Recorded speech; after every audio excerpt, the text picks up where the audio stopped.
Magandang araw po. Kumusta po sa ating lahat manonood? Sana nasa mabuti kayong kalagayan. Ang ating ngayon naman makikita ay yung itong iron stone or mayroon content na sabi pa bakal or iron na rock. Ito ngayon ang ating makikita ay kung paano natin madidetect na mayroon iron content ito na stone.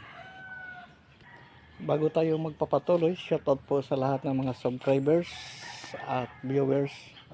At dito tayo ngayon sa atin na discovery. Una natin ito ay kung titingnan natin, isa siyang rock stone na kakaiba. Mayroon siyang hugis dito sa likod. Ito ang makikita natin na mayroon siyang gray or parang white. At history nito ay na-discover ito sa ilog na para siyang Mount Fuji o your bundok na sa mga isang bansa. Ito ay pwede ito sinadya or natural na palatandaan. Isa na din ito palatandaan na mayroon siya dito markers, ayan, na letter B.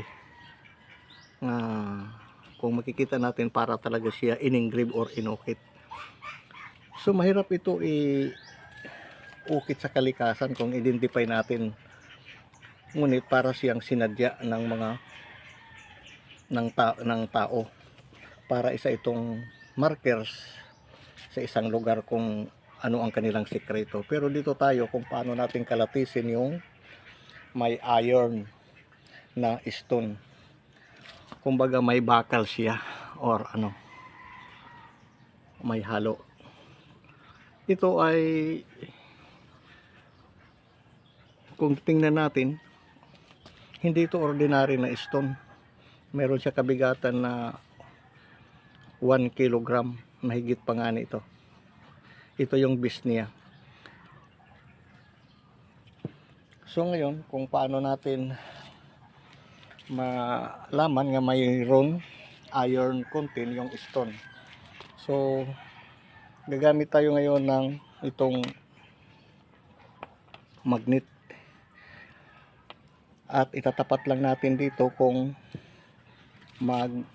magnet siya. Subukan natin. Ayan. At dumidikit siya malakas. So ang ibig sabihin, ito ang stone na ito ay may iron content. Kaya malalaman natin na mayroon siyang halong bakal. Ayan. So bibihira ang mga stone nga dumidikit yung magnet. Ganyan. May ano siya, iron na halo.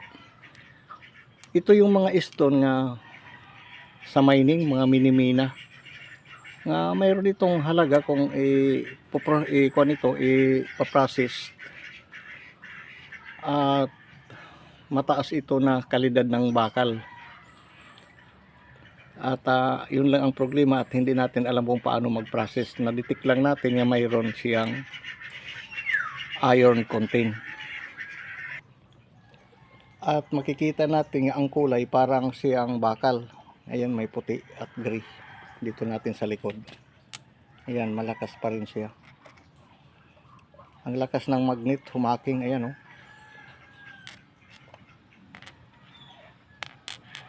Ayun. Mayroon mga stone na galing sa kalawakan, sinasabi nila meteor or meteorite. At hindi natin ito alam kung ilang years na ito. Pero ang atin lang ngayon madiscover kung paano natin kalatisin yung magnetic stone. Ayan, magnetic ito. Ayan. Ngayon sa ating na-discovery at kakaiba ito na hugis. Ayan, na napakabigat ito, sobra oh.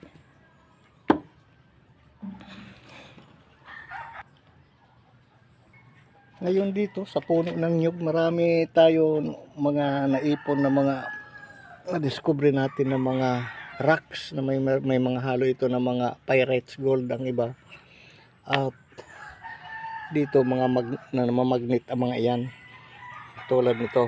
So ngayon pipili tayo nga hindi namamagnet na stone. Ito para naman siyang agates. Kung makikita natin, ito ay para siyang kristal. Sa ilog din ito. Ngayon testing natin kung mamagnet siya. Non-magnetic siya, wala siya iron content, kundi para siyang glass. Hindi siya nagpapunction, wala. So dito talagang malakas. Ayan, kahit saan ilagay. Ayan, diyan sa ayan, napakalakas talaga niya magmagnet. So magnetic at saka non-magnetic, walang iron, non-iron. So ito ngayon ang atin na discovery sa ilog. Ito yung sinasabi natin nga minimina na stone. Mahal ang content iron nito, yung may bakal na bato, at ito wala. At kung mag-testing tayo sa mga stone sa ilog, subukan lang po ninyo kung paano natin mahanap yung mayroon iron stone or rock at saka walang iron. So yan lang po ang atin ngayon na discovery sa ating ngayon discovered rocks or stone. At siyempre ito na lang natin ano na lang natin ito, isama itong atin dwarf nyug na namunga na. Ayan. So maganda pala ito mga ka-discovered, itanim natin sa atin mga bakod kung sa mahilig magtanim. Ito ay buko na, nakuhaan na. Napakatamis ng sabaw at saka masarap, at saka sa bakuran lang. Ayan ang pagkalatis ng buko. Ayan, yun kanyang pangalawa.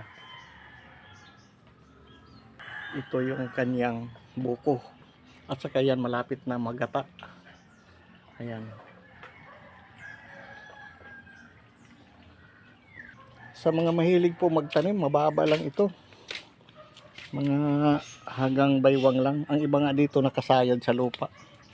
At saka ito ay ayan, malapit na siya magata, nagkakalabog na.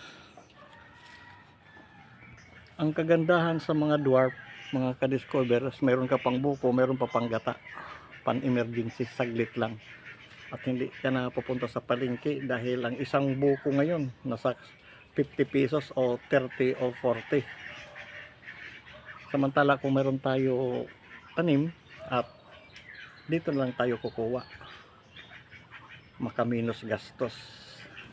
So yun lang po sa atin po pagtatapos, at marami po salamat sa atin ngayon discovery sa araw na ito. At tayo ngayon ay sa susunod naman muli na atin makikita at madidiscover sa ating mahabang pananaliksik at paglalakbay sa ating Discovery Channel. Huwag po makalimot mag-subscribe, at maraming salamat po sa inyong panonood. Mayroon na pala siya diyang bulaklak sa taas. At ito ay pwede na siyang malapit na magata.